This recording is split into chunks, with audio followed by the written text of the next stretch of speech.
अब सीधा आपको चंडीगढ़ लिए चलते हैं, जहां पर मुख्यमंत्री मनोहर लाल प्रेस कॉन्फ्रेंस कर रहे हैं। इसी कड़ी में हरियाणा परिवार पहचान पत्र अथॉरिटी और सेवा विभाग द्वारा हाल में ही ऑटोमेटिक बुढ़ापा पेंशन शुरू करी गई थी, जिसमें अगर कोई भी एलिजिबल व्यक्ति है जिसकी 60 साल की उम्र हो जाती है और उसका इनकम लिमिट में वो परिवार आता है तो उसकी प्रोएक्टिव पेंशन बनाई जाती है। तो उसी कड़ी में आज दिव्यांग प्रोएक्टिव पेंशन का लोकार्पण माननीय मुख्यमंत्री जी करेंगे। उससे पहले श्री विजेंद्र कुमार जी से मैं अनुरोध करूंगा इसके बारे में एक संक्षिप्त विवरण दें। जैसा कि आप सबको विदित है कि पिछले साल ओल्ड एज पेंशन को प्रोएक्टिव कर दिया गया था। प्रोएक्टिव का भाव, कहने का भाव यह है कि एज के लिए वेरिफिकेशन जैसे ही सीआरआईडी के डेटाबेस में हो जाती है और हमें पता लग जाता है कि अगले 1-2 महीने में कौन कौन 60 की उम्र क्रॉस करने वाला है, तो वो डेटा इकट्ठा करके सेवा विभाग को भेज दिया जाता है ताकि वो उस नागरिक से मिलकर उसकी कंसेंट ले ले, क्या आप अपनी ओल्ड एज पेंशन शुरू करवाना चाहते हैं या नहीं। इसी कड़ी में आज एक और बड़ा स्टेप लिया जा रहा है कि दिव्यांग की पेंशन, जो डिसेबिलिटी जिन लोगों को है, उन लोगों की पेंशन भी प्रोएक्टिव मोड में आज से शुरू की जा रही है। आज पंचकुला जिले के लगभग 15 केसेस की पेंशन आज यहाँ से माननीय मुख्यमंत्री शुरू करेंगे और इसका भी प्रोसीजर वही रहेगा कि जैसे ही डिसेबिलिटी 60% की डिसेबिलिटी की वेरिफिकेशन हो जाती है सीआरआईडी डेटाबेस में, वो डेटा हमारे पास सेवा विभाग के पास पुश किया जाएगा। सेवा विभाग अगेन उसकी कंसेंट के लिए नागरिक को अप्रोच करेगा और कंसेंट के बाद उसकी पेंशन वहां पर शुरू कर दी जाएगी।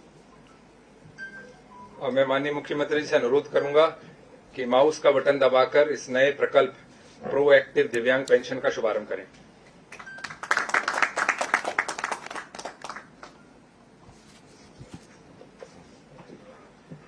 आज की इस कड़ी में आखिरी किंतु मेरा मानना है सबसे महत्वपूर्ण, जैसा कि आप लोगों ने अनुभव किया होगा, अब तक हरियाणा में पीडब्ल्यूडी रेस्ट हाउस जो बुक हुआ करते थे, सब सिफारिश से, मैनुअल तरीके से, नाना प्रकार से लोग बुक कराते हैं और उसका कोई सिस्टम नहीं बन पाया था। तो उसका संज्ञान लेते हुए माननीय मुख्यमंत्री जी ने निर्देश दिया था कि इसका भी एक सिस्टम बनाया जाए और उस कड़ी में एक नया पोर्टल विभाग द्वारा तैयार किया गया है, पीडब्ल्यूडी विभाग द्वारा, जिसमें हरियाणा के समस्त PWD rest house including Haryana भवन में दिल्ली के, उसका एक पोर्टल बनाया गया जिसके माध्यम से सभी उन कमरों की बुकिंग की जा सकेगी और इसमें जो आम जनता है वो भी इसमें बुक अपना कमरा करा सकते हैं फीस देकर।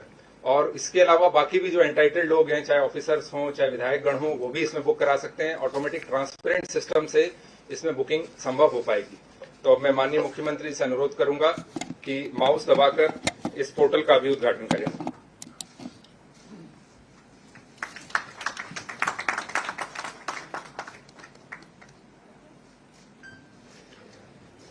कार्यक्रम को आगे बढ़ाते हुए अब मैं माननीय मुख्यमंत्री जी से उनके उद्बोधन के लिए अनुरोध करता हूं।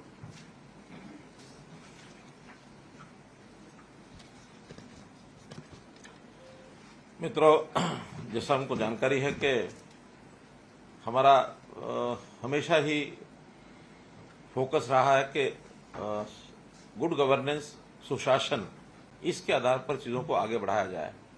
ठीक 25 दिसंबर 2014 जिसको हमने पहला सुशासन दिवस के नाते से कहा था और टेक्नोलॉजी के आधार के ऊपर चीज़ों को बढ़ाने का जो क्रम उस समय शुरू किया था, लगातार उसको हम आगे बढ़ा रहे हैं और आज भी इसमें 3 ऐसे जो प्रोजेक्ट हैं वो जिनको लॉन्च किया है वो आपके सामने आए हैं, जिसमें सबसे पहले तो चैटबॉट का ये जो एक सोल्यूशन ये दिया गया है।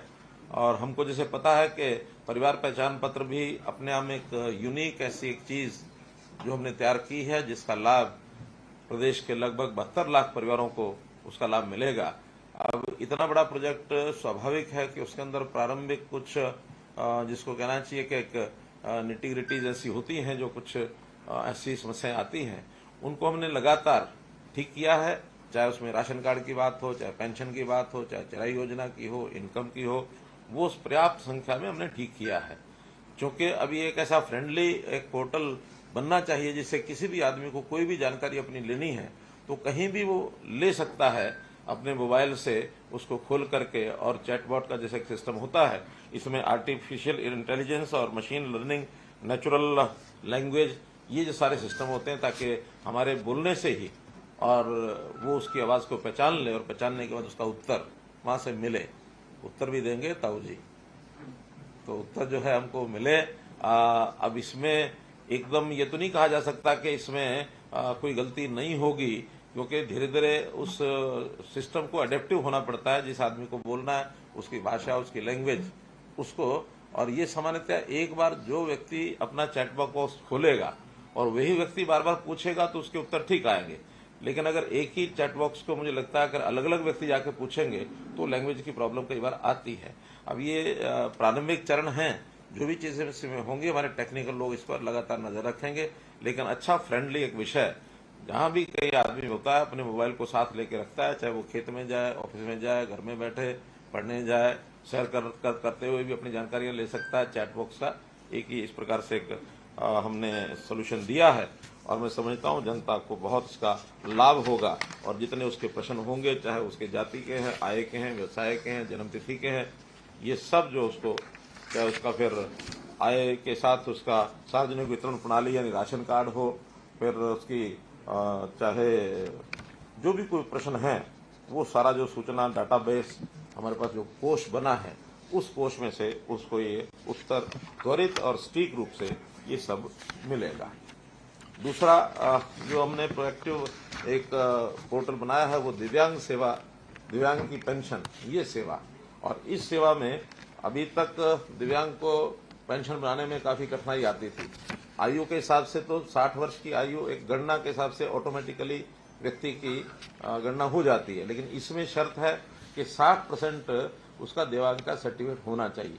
जैसे ही 60% दिव्यांगता का सर्टिफिकेट डॉक्टर से वो प्राप्त करेगा, उसको अपलोड करेगा, अपलोड करते ही प्रोएक्टिवली उसकी पेंशन जो है वो घर बैठे बनेगी। इसमें कहीं किसी प्रकार की कठिनाई नहीं आएगी। और जो तीसरा एक पोर्टल है वो हमारे यानी जो जितने भी रेस्ट हाउसेज हैं